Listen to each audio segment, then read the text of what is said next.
However, the consolidation of a relatively uniform territory and culture of a national community is rarely exclusively the result of a particular policy or set of policies being adopted and propagated by the ruling center of the state over a formless population.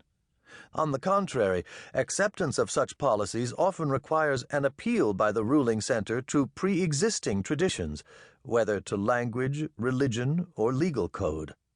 Thus, the particular policy that the ruling center chooses to propagate is rarely one capriciously chosen as if it were invented out of thin air, even if that policy represents an audacious transformation of a previously existing tradition. For example, in 1501 CE, the Safavid Ismail appealed to the previously existing tradition of Shiite Islam to distinguish Persia from the Ottoman Empire, which observed the Sunni form of Islam.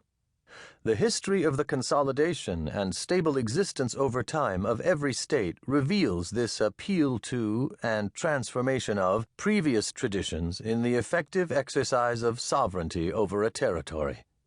In other words, the state, although distinct from the nation, generates a territorial community of kinship such that what emerges over time is a national state.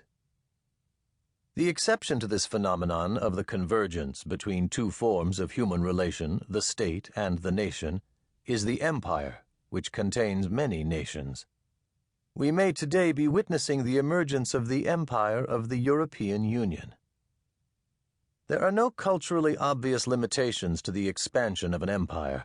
Its boundaries arise often out of military concerns, as for example the construction of the Great Wall of China, begun under the direction of General Meng Tian in 221 BCE, Hadrian's Wall as a demarcation of the northwestern boundary of the Roman Empire in Britain, or the defeat of the Muslim forces under the command of Amir Abd al-Rahman by Charles Martel in 732 CE near Tours that checked the expansion of Islam. The protest to this more or less limitless extension of the sovereignty of an empire has been the assertion of cultural distinctiveness and political independence by various national communities of territorial kinship within or threatened by an empire. For example, the Judeans from 66 to 72 CE and again from 132 to 135 CE against the rule of the Roman Empire, and in the 20th century, India against Great Britain.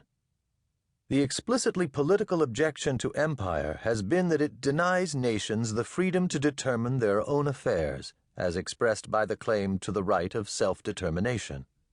However, it may not always be clear exactly the nature of the self that seeks independence, because such a self is in the process of being formed, as is occurring today in Northern Ireland, the Kashmir, Macedonia, and eastern Turkestan. The development of cultural distinctiveness through political sovereignty leads us to consider historically the relation between state and nation from the opposite direction, namely, when the nation seeks to become a state. How is this movement from nation to national state to be understood, and, crucially, why does it tend to happen? The nation seeks a state out of the necessity to protect and preserve the lives of its members. That is, so that the nation, through its representatives and institutions, can act to secure its protection and preservation in the world. If the national state fails to fulfill this purpose, through military defeat or other means, then it risks the possibility of breaking up, because the attachments of the members of the nation to that nation may be withdrawn. New loyalties may then emerge, thereby undermining the existence of the nation.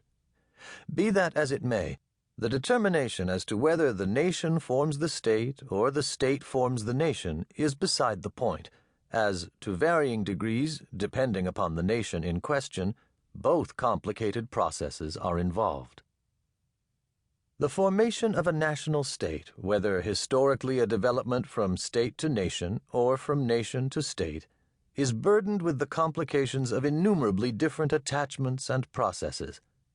As was observed, one consequence of these complications is that many national states contained pronounced regional attachments, or even other nations. Once again, the territorial relation of the nation is culturally only relatively uniform. Why this is so requires a discussion of the character of the social relation.